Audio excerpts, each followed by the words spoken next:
خدا جو نہایت مہربان، اسی نے قرآن کی تعلیم فرمائی، اسی نے انسان کو پیدا کیا، اسی نے اس کو بولنا سکھایا۔ سورج اور چاند ایک حساب مقرر سے چل رہے ہیں، اور بوٹیاں اور درخت سجدہ کر رہے ہیں، اور اسی نے آسمان کو بلند کیا اور ترازو قائم کی کہ ترازو سے تولنے میں حد سے تجاوز نہ کرو، اور انصاف کے ساتھ ٹھیک تولو اور تول کم مت کرو۔ اور اسی نے خلقت کے لیے زمین بچھائی، اس میں میوے اور کھجور کے درخت ہیں جن کے خوشوں پر غلاف ہوتے ہیں، اور اناج جس کے ساتھ بھس ہوتا ہے اور خوشبودار پھول۔ تو اے گروہ جن و انس، تم اپنے پروردگار کی کون کون سی نعمت کو جھٹلاؤ گے؟ اسی نے انسان کو ٹھیکرے کی طرح کھن کھناتی مٹی سے بنایا، اور جنات کو آگ کے شعلے سے پیدا کیا۔ تو تم اپنے پروردگار کی کون کون سی نعمت کو جھٹلاؤ گے؟ وہی دونوں مشرقوں اور دونوں مغربوں کا مالک ہے۔ تو تم اپنے پروردگار کی کون کون سی نعمت کو جھٹلاؤ گے؟ اسی نے دو دریا رواں کیے جو آپس میں ملتے ہیں، دونوں میں ایک آڑ ہے کہ اس سے تجاوز نہیں کر سکتے۔ تو تم اپنے پروردگار کی کون کون سی نعمت کو جھٹلاؤ گے؟ دونوں دریاؤں سے موتی اور مونگے نکلتے ہیں۔ تو تم اپنے پروردگار کی کون کون سی نعمت کو جھٹلاؤ گے؟ اور جہاز بھی اسی کے ہیں جو دریا میں پہاڑوں کی طرح اونچے کھڑے ہوتے ہیں۔ تو تم اپنے پروردگار کی کون کون سی نعمت کو جھٹلاؤ گے؟ جو مخلوق زمین پر ہے سب کو فنا ہونا ہے، اور تمہارے پروردگار ہی کی ذات بابرکت جو صاحب جلال و عظمت ہے باقی رہے گی۔ تو تم اپنے پروردگار کی کون کون سی نعمت کو جھٹلاؤ گے؟ آسمان اور زمین میں جتنے لوگ ہیں سب اسی سے مانگتے ہیں، وہ ہر روز کام میں مصروف رہتا ہے۔ تو تم اپنے پروردگار کی کون کون سی نعمت کو جھٹلاؤ گے؟ اے دونوں جماعتوں، ہم ان قریب تمہاری طرف متوجہ ہوتے ہیں۔ تو تم اپنے پروردگار کی کون کون سی نعمت کو جھٹلاؤ گے؟ اے گروہ جن و انس، اگر تمہیں قدرت ہو کہ آسمان اور زمین کے کناروں سے نکل جاؤ تو نکل جاؤ، اور زور کے سوا تو تم نکل سکنے ہی کہ نہیں۔ تو تم اپنے پروردگار کی کون کون سی نعمت کو جھٹلاؤ گے؟ تم پر آگ کے شعلے اور دھواں چھوڑ دیا جائے گا، تو پھر تم مقابلہ نہ کر سکو گے۔ تو تم اپنے پروردگار کی کون کون سی نعمت کو جھٹلاؤ گے؟ پھر جب آسمان پھٹ کر تیل کی تلچھٹ کی طرح گلابی ہو جائے گا تو وہ کیسا ہولناک دن ہوگا۔ تو تم اپنے پروردگار کی کون کون سی نعمت کو جھٹلاؤ گے؟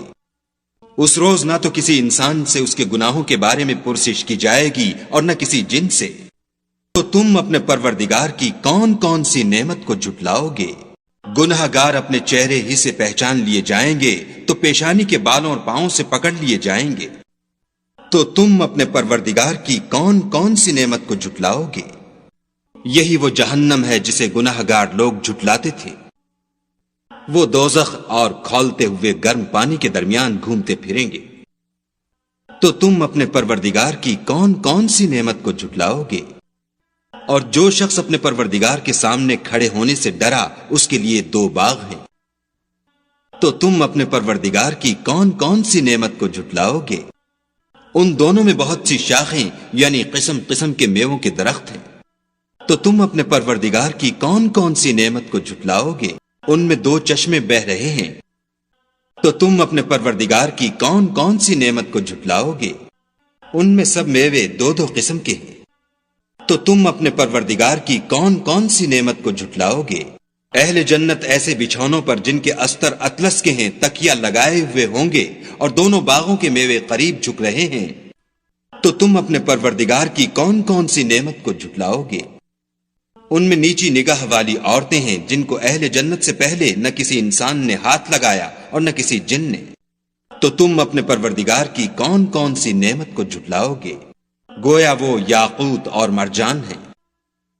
تو تم اپنے پروردگار کی کون کون سی نعمت کو جھٹلاؤ گے؟ نیکی کا بدلہ نیکی کے سوا کچھ نہیں ہے۔ تو تم اپنے پروردگار کی کون کون سی نعمت کو جھٹلاؤ گے؟ اور ان باغوں کے علاوہ دو باغ اور ہیں۔ تو تم اپنے پروردگار کی کون کون سی نعمت کو جھٹلاؤ گے؟ دونوں خوب گہرے سبز۔ تو تم اپنے پروردگار کی کون کون سی نعمت کو جھٹلاؤ گے؟ ان میں دو چشمے ابل رہے ہیں۔ تو تم اپنے پروردگار کی کون کون سی نعمت کو جھٹلاؤ گے؟ ان میں میوے اور کھجوریں اور انار ہیں۔ تو تم اپنے پروردگار کی کون کون سی نعمت کو جھٹلاؤ گے؟ ان میں نیک سیرت اور خوبصورت عورتیں ہیں۔ تو تم اپنے پروردگار کی کون کون سی نعمت کو جھٹلاؤ گے؟ وہ حوریں ہیں جو خیموں میں مستور ہیں۔ تو تم اپنے پروردگار کی کون کون سی نعمت کو جھٹلاؤ گے؟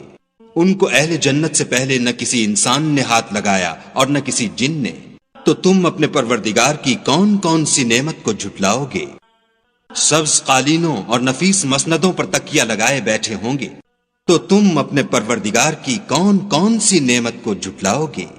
اے محمد صلی اللہ علیہ وآلہ وسلم، تمہارا پروردگار جو صاحب جلال و عظمت ہے، اس کا نام بڑا بابرکت ہے۔